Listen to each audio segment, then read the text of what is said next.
What's going on YouTube? These are my UFC 310 fight predictions. We're gonna go from the early prelims down to the main card and the main event, and I'm gonna go through every single fight and talk about who I think is gonna win. So let's go ahead and start first with Kennedy and Nzechukwu versus Lucas Brzeski. Uh, I got Kennedy and Nzechukwu by KO. Reasoning, Kennedy's got good straights, good fast hands. Even when he moved to heavyweight, his hands were still pretty fast. And yeah, he also has some pretty good knockout power. I'm pretty sure 9 of his 13 wins came by KO.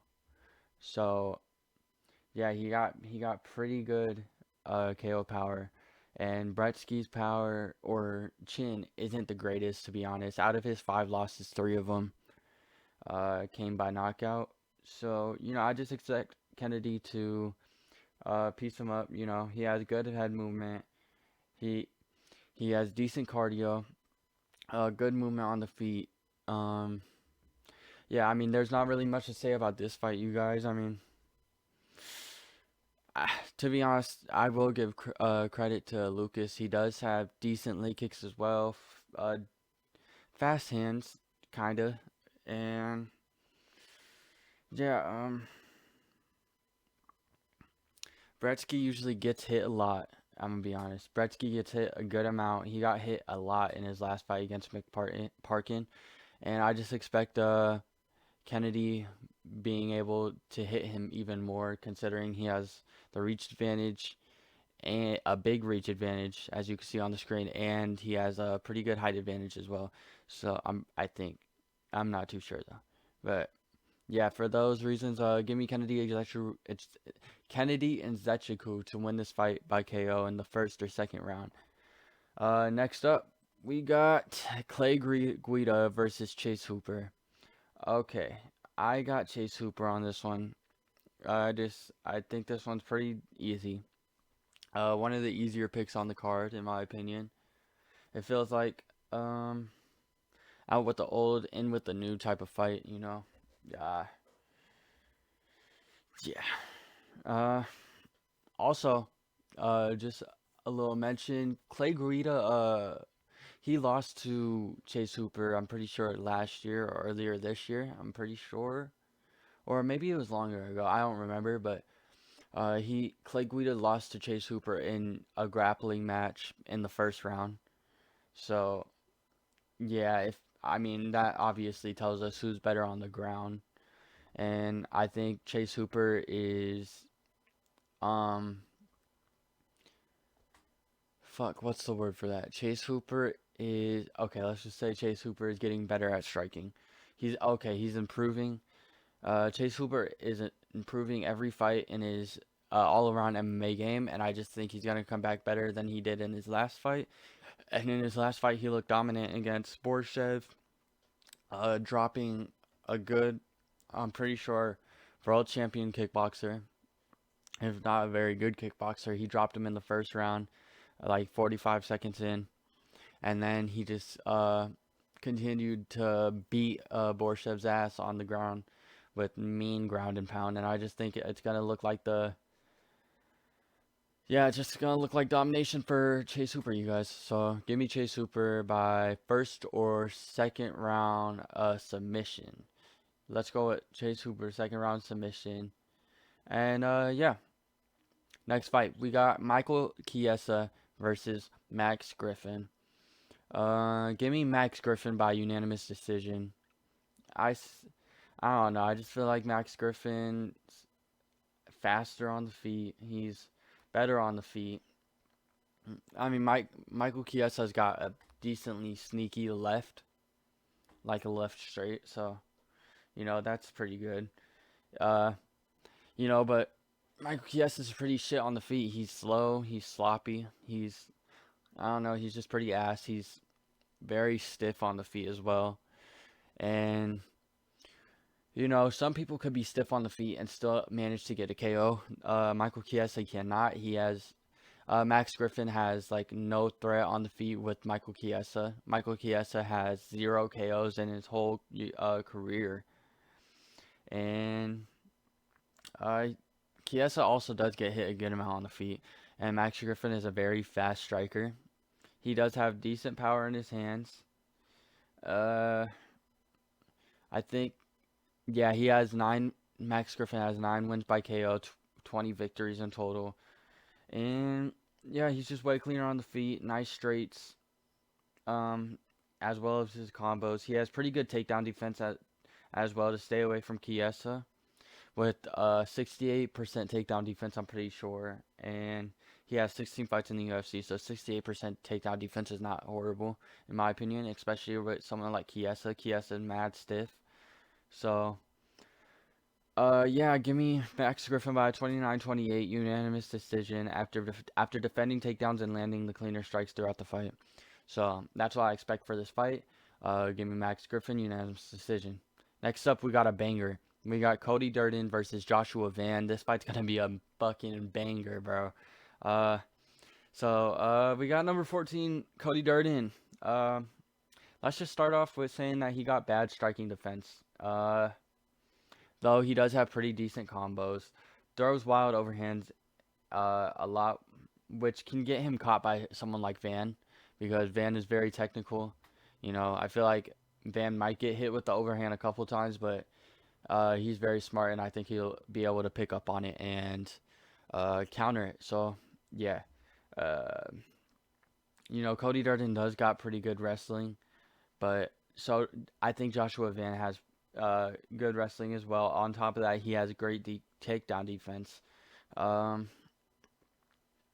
yeah, he has great takedown defense. I think it's going to be hard to take someone like him down. And I'm pretty sure he has an 83% takedown defense. So even if he doesn't get on the ground, I mean, fuck. Even if Cody Durden tries to get him on the ground, I don't think Cody Durden's going to be able to get him there. At least not a lot. So yeah, Joshua Van is one of the cleanest strikers in the division's got to offer right now, and he mixes it up really well to the body and head, and with his leg kicks. He also has good striking defense. So yeah, give me the younger guy, the up and comer. Give me Joshua Van, round 2 KO, TKO. After having a gritty and slower first round, they're starting to pick up the pressure on Durden and TKO him. So yeah, kind of similar to Cody Durden's fight with Bruno Silva. I think Cody Durden will have a pretty good start, but then Joshua Van is gonna pick up the pace and end up catching him and TKOing him. So give me Joshua Van by TKO in the second round. Next up, we got two veterans going at it. We got former champ Chris Weidman versus Eric Anders. Give me Eric Anders to win this fight, to be honest. Both good wrestling. Obviously, Weidman, we know about him. And Anders, it seems like he doesn't necessarily want to strike as much anymore and just clinch up with, and that showed with him shooting, I think, like 13 takedowns in his last fight, landing like 9. So, yeah, that's pretty good. Anders probably will, they both, I think this fight's going to go late. I think it's going to go to decision, and Weidman, I don't know. I don't think he got as much in the tank anymore, and I just think Eric Anders is going to be able to give us more on the feet and on the ground wherever this fight takes us. I just think he's going to be able to give us more throughout all 3 rounds. So for that reason, I'm just going to go with Eric Anders by decision, you guys. Not much to say about that fight. Yeah. Next up, we got Randy Brown versus Brian Battle. Good fight, but I was checking the Tapology odds, and the odds are not close for some odd reason. Listen, you guys, no disrespect to Brian Battle. I think he's a good fighter, but really? Like, come on, you guys. Come on. Come on, bro. Like, Randy Brown is way better of a striker than him. And I don't know. I just don't think Brian Battle is going to be able to win this fight. I got Randy Brown by decision. Randy Brown's got fast and clean striking. He's good at range, good straight shots, good head movement, good kicks. He has all of those. There's only one thing that I'm worried about, and he's susceptible to leg kicks, which is not bad because, I mean, well, it's bad, but Most of these fighters on this card are fucking susceptible to leg kicks. So yeah, and on top of that, Brian Battle does not throw as many leg kicks. Um, s- Fuck, what am I trying to say? He doesn't throw as many leg kicks as we need to make me worry about Randy Brown's legs getting chewed up. So I mean, yeah, fucking Brian Battle, he has good clinch control. That's really it. I think Randy Brown's gonna be able to get off the cage though. Um, he's longer. I think he's gonna be able to keep away from Brian Battle, even though he's pressing forward. Uh, I just think I don't know. In Brian Battle's last fight, he just looked a little sloppy on the feet to me. Too sloppy to fight Randy Brown, man.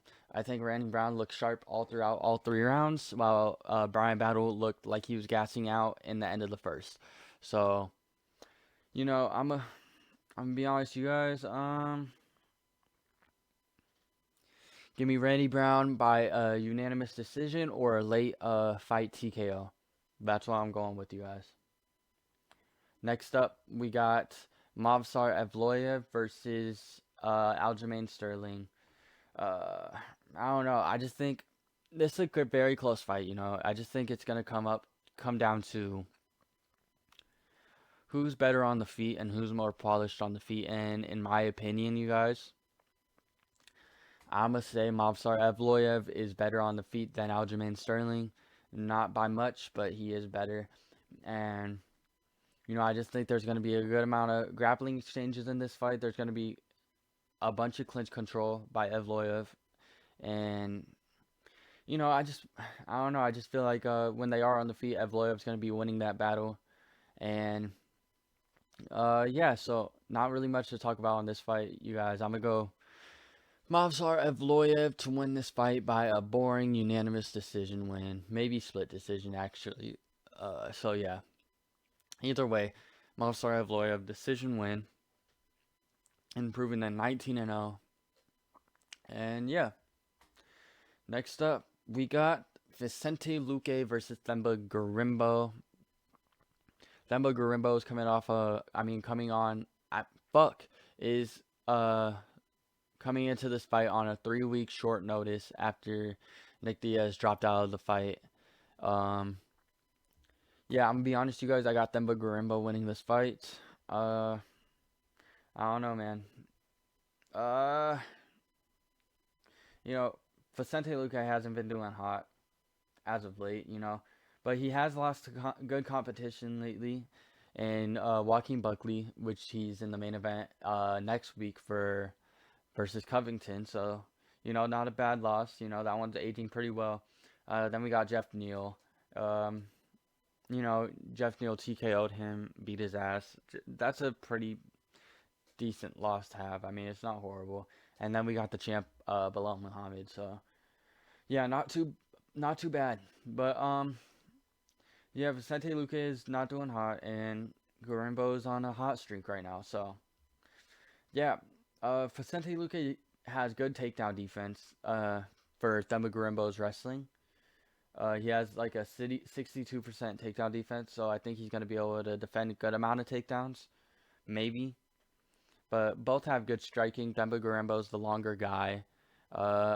He looks a little faster, to be honest, and yeah, he has. Themba Gorimbo has really good leg kicks. I think he has really powerful ones. So I think if he throws those out there on Vicente Luque, it's going to be able to take the power away from Vicente Luque and take the power away from Vicente Luque's legs, which can open up more takedowns for him and make them easier for Gorimbo to get. And yeah, I just got Gorimbo winning this fight by decision. So yeah, next fight we got Dominic Reyes versus Anthony Lionheart Smith. I'm gonna go. This fight's close, but I'm gonna go Dominic Reyes. Yeah. Anthony Smith got good pressure and good strength down the middle. Chin is a little weird, getting KO'd 50% of the time. um, he has a decent front kick to the body, a okay jab, but he kind of walks into punches, you guys. He walks in with his hands up, moving his fucking foot, like he's gonna throw a leg kick, like that little Muay Thai stance, and then he just takes jabs or like stupid shots that he shouldn't be taking. And I feel like Dominic Reyes is great with straights. He has good body kicks. You know, he is susceptible to leg kicks as well as Randy Brown, but he is. And that's a little worrying considering Anthony Smith has okay leg kicks, I guess. When he throws them, they're kind of powerful. But yeah, Dominic Reyes, I just think he's too fast, too clean of a striker for Anthony Smith to just be walking in on. And I just think Dominic Reyes is going to get the TKO finish, maybe in the second or third round. So yeah, give me Dominic Reyes by second or third round TKO.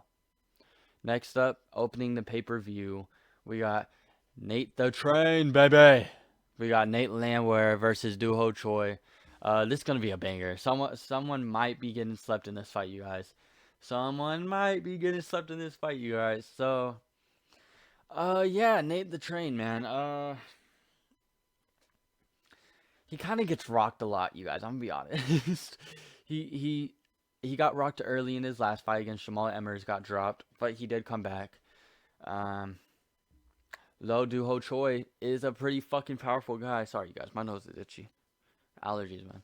Uh, he does have pretty good power. Doo-Ho Choi does. So I'm pretty sure 80% of his wins come by way of knockout, and his chin is fucking crazy, you guys. Oh shit, my bad. His chin is insane, you guys. So I think he's gonna be able to take Nate the Train's best shots, and I don't know if Nate the Train's gonna be able to take his. I think Doo-Ho Choi's got um a better and cleaner striking. He's able to brawl if he needs to, and he has the chin to do it. I don't know if Nate. Well, Nate does have the chin to do it, but he doesn't have. But he can get knocked out. So, yeah, for that reason, I just think Doo-Ho Choi wins this fight by a TKO, maybe TKO or a decision. With one it being one of the fights of the year, and yeah. Also, don't be surprised, man, if Nate tries to go for a takedown.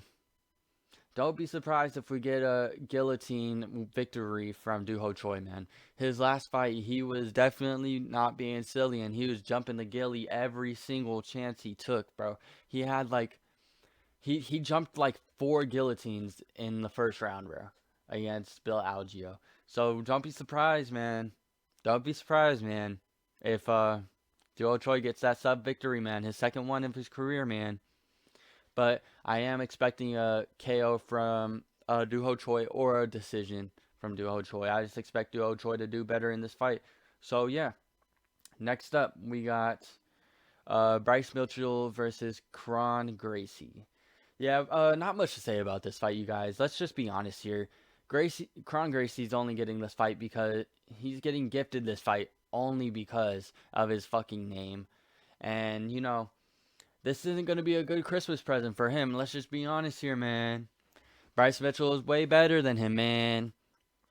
Bryce Mitchell is going to just fucking, I don't know, not much to say, you guys. He's just better. He's just a better all-around fighter, and I just expect him to dominate this fight and easily win this fight on the scorecards.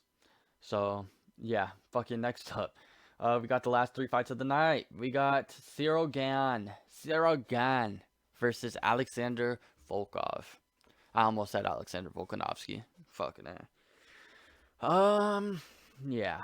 This fight's gonna be a good one, man. 2 of the best strikers in the heavyweight division right now. Obviously, you know, we gotta mention Cyril Gane's footwork. You know, he has amazing footwork, and you know, I don't know, his footwork's one of the best, probably the best the heavyweight division has ever seen. He has good jabs, good front kicks. Cyril Gane in his last fight looked the best we've ever seen him in his career yet, and was dominant over a very good grappler in Sergey Spivak. You know, pretty good. But you can also say the same about Alexander Volkov as of late, on a 4-fight win streak over guys like Biggie Boy, Jairzinho Rozenstruik, Alexander Romanov, Taito Ivasa, and the latest and most recent Sergey Pavlovich, which was looked at as one of the most feared guys in the heavyweight division not too long ago, you know. So, but yeah, Volkov shut all that shit down and pretty much embarrassed Pavlovich for 3 rounds straight. Cyril Gane, I think though, he has the longer reach. So if Volkov tries to move back the whole fight and jab, I think Cyril Gane's going to be able to counter that and match it. And I don't know. I just feel like this fight's gonna end up being the same as their last fight. I expect this fight to come out as the same way, and I expect Cyril Gane to win this fight by a decision. So yeah, next fight we got the co-main, 5 rounds, two undefeated guys, two undefeated young not prospects anymore, but young contenders, and Shavkat Rakhmonov and Ian Machado Gary. This fight's gonna be a great fight, man. I think everybody is doubting Ian Gary and isn't giving him as much credit as he deserves. I think this fight is gonna be closer than what everybody thinks. Um, yeah, but let's just get started with this, man. Uh, Shavkat Rakhmonov has good control on the fence. My bad if I'm not looking. I'm gonna keep looking down. I'm looking at my phone. I have it all written down on my phone right now. So yeah, I'm like looking down on bullet points right now. So Shavkat Rakhmonov, good control on the fence, and we've seen Ian up against the fence before against Jeff Neal. So don't be surprised if most of the fight is on the cage, and Shavkat Rakhmonov is controlling him. But also in Ian's argument, he looked great on the grappling side of things against MVP in his last fight. Even though Shavkat is light years away from MVP in the grappling world, you never know, it could transfer to this level of competition as well. So, don't want to doubt him too much. Shavkat Rakhmonov on the feet, he can get cracked, and a lot of you push or a lot. Fuck.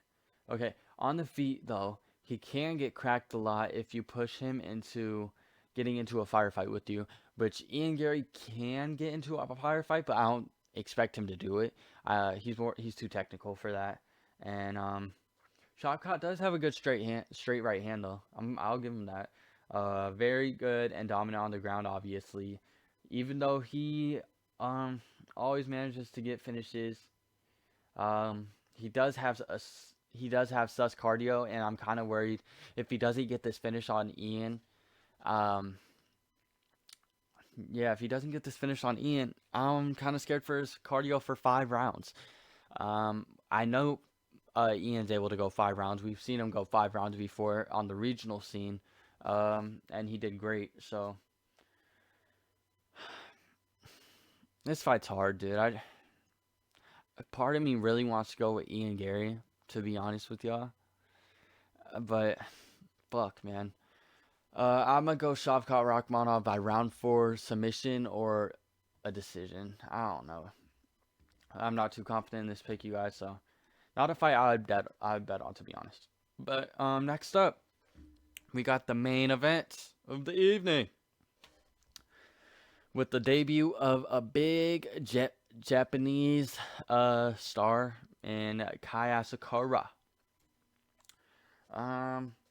Pantoja starts fights very aggressive and has good pressure as well.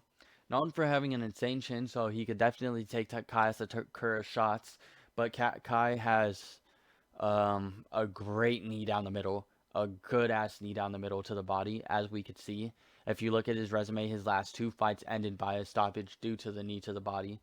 Kai does get fucking cracked though, to be honest. He has good takedown defense, so I don't know. It's going to be an interesting fight to see. I don't really know much to say about this because I don't know much about Kai Asakura. I've seen like 3 of his fights. I could just tell you that he can get cracked on the feet. I've seen him get dropped. He has decent takedown defense, a good knee to the body. He has fast hands, good kicks. Pantoja, great chin, great pressure, good cardio. Kai Asakura looks like he has pretty good cardio as well. So this is going to be a good ass fight, you guys. I think this fight's going to kind of end up like a Steve Erceg fight.